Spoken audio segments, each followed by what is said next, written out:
जितने भी जनजाति स्वतंत्र संग्राम सेनानी हैं उनके नए क्लास विश्व पर्यटन के नक्शे पे अभी जगह बनाया है। संयुक्त राष्ट्र विश्व पर्यटन संगठन ने इस गांव के पर्यटन के विकास चंद्र जी यही गुजारे। सरकार की कोशिश ये है कि यहाँ का जन जन प्रभु श्री रामचंद्र जी का छत्तीसगढ़ से रिश्ता को कमलेश्वरी, महामाया, महामाया, कुकुरनाथ और कुकुर देही ऐसे 5 अलग अलग स्थानों को 1000 किलोमीटर की क्या स्थिति थी, सब जगह भ्रष्टाचार को बुलवाना था। योजनाएं सिर्फ दिखावा के लिए लागू किया जाता था, पारदर्शिता कहीं थी नहीं। और संवैधानिक संस्थाओं जैसे पीएससी जैसे संस्थाओं में भी लोगों का विश्वास उठ गया था। विधानसभा चुनाव हुआ। विधानसभा चुनाव के समय भारतीय जनता पार्टी ने प्रदेश के सारे नागरिकों से वादा किया था कि जैसी हमारी सरकार बनेगी भारतीय जनता पार्टी सुशासन स्थापित करेगी, भ्रष्टाचार मुक्त और पारदर्शी व्यवस्था स्थापित करेंगे, ऐसा हम सब ने वचन दिया था। और आप सब देख रहे हैं कि सरकार बनते ही हमारी सरकार ने भ्रष्टाचार के खिलाफ जिस तेजी के साथ कार्रवाई की आप सबके सामने है। जो लोग भ्रष्टाचार के मामले में लिप्त थे उन्हें जेल भेजा जा रहा है। सुशासन के दृष्टिकोण से हम सब बात करें कि सुशासन की स्थापना के लिए तकनीकियों का ज्यादा से ज्यादा हम सब इस्तेमाल कर रहे हैं। सुशासन के लक्ष्य को हासिल करने के लिए सरकार ने हमारी सुशासन और अभिसरण नाम से नए विभाग बनाए हैं। और हमारी सरकार का एक प्रयास ये है कि जो छोटे छोटे कामों के लिए जो दफ्तर के चक्कर न काटना पड़े, अभी सरकार एक ऐसा व्यवस्था लगा रही कि एक क्लिक से नाम फोन कॉल से उनका काम हो जाना चाहिए, ऐसी व्यवस्था बना रहे हैं। और विधानसभा चुनाव में हमारे देश के यशस्वी प्रधानमंत्री श्रद्धेय नरेंद्र मोदी जी ने छत्तीसगढ़ प्रदेश के लोगों को जो मोदी जी गारंटी एक जो उन्होंने कही, 1 वर्ष के अल्पकाल में लगभग सारी गारंटियों को हमने पूरा करने का प्रयास किया है।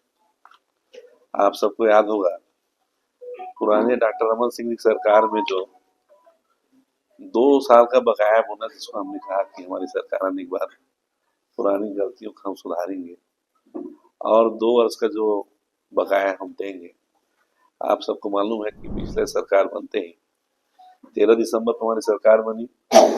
25 दिसंबर को श्रद्धेय अटल बिहारी वाजपेयी जी के जन्मदिन सुशासन दिवस के अवसर पर हमने 3700 करोड़ रुपए अंतरण की जो 2 वर्ष की राशि थी सारे किसानों के खातों में डाले।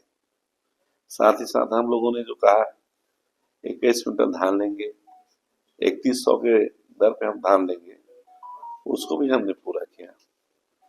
मेरे बताने में बड़ा हर्ष होता है कि चुनाव के समय हम सब माताओं बहनों से निवेदन किए थे हमारी सरकार बनेगी और सरकार बनते ही सारी महिलाओं को, महतारियों को 1000 रुपये महीना हम देंगे।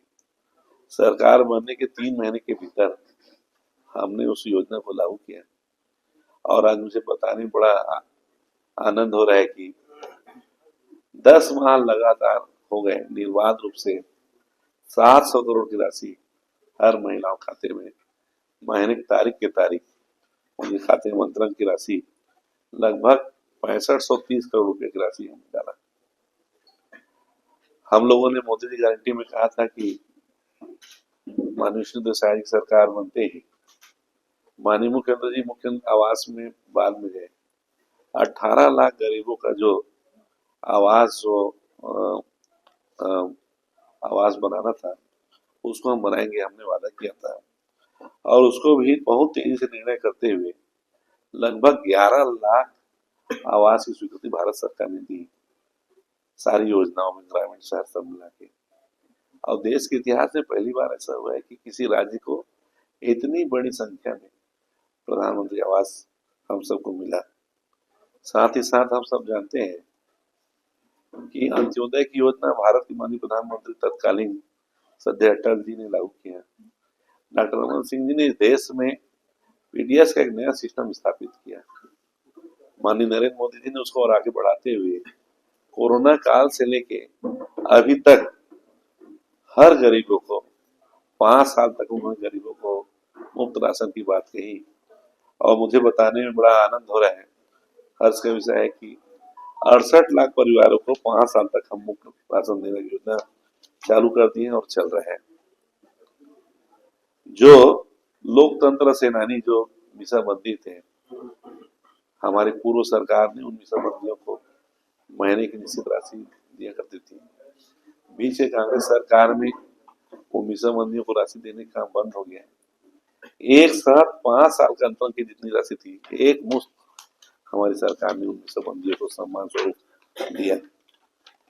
ये जो मोटा मोटा जो कुछ काम है, जो हम सबके बीच में माननीय प्रधानमंत्री श्रद्धेय नरेंद्र मोदी जी के मोदी गारंटी पे जो बात कही, वो सारे काम को लगभग हम 1 साल के भीतर पूरा कर रहे हैं।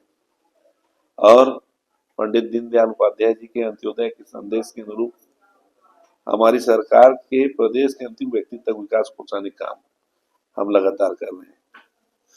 हमारी सरकार राज्य के जनजाति गौरव समाज को फिर से ऊंचाई पर स्थापने के लिए एक बड़ी सफलता प्राप्त की। उनकी आय और रोजगार के उद्यम अनेक कदम हम सब उठाए हैं। तेंदुपत्ता संग्रहण पहले 4000 रुपया प्रति मानक बोरा के जो मिलता था, उसको हमने बढ़ाकर 5500 रुपया प्रति मानक दर बढ़ाया। पूर्व सरकार में जो तेंदुपत्ता खरीदी 3 दिन चलता था, उसको हमने 15 दिन तक बढ़ाया। जनजाति क्षेत्रों में नियत नीला नार योजना हम सबने लाया, जो नक्सल इफेक्टेड एरिया है, जहाँ पे सरकार का काम, सरकार के विकास, उन सारी योजनाओं में आगे बढ़े, उसके लिए हमने नए जनजाति क्षेत्रों के अधोसंरचना विकास काम किए। साथ ही साथ सड़क, रेल और हवाई सुविधाओं का भी हमने विस्तार किया। अंबिकापुर के हवाई अड्डे को अब हवाई सेवा की शुरुआत हम सब कर रहे हैं। अनुसूचित जनजाति, अनुसूचित जाति, अन्य पिछड़ा वर्ग के विकास के लिए गठित प्राधिकरण में जनप्रतिनिधित्व को और मजबूत किया जा रहा है। साथ ही साथ छत्तीसगढ़ जनजाति सलाहकार परिषद का भी हम सब गठन करने जा रहे हैं। जनजाति गौरव दिवस हम सब जानते हैं कि भगवान बिरसा मुंडा का जन्मदिन पूरे देश ने मनाया है। धन्यवाद। आप देख रहे हैं दैनिक चिंतक। आगे की अपडेट के लिए बने रहे हमारे साथ। हमारे चैनल को लाइक, सब्सक्राइब और शेयर करना ना भूलें।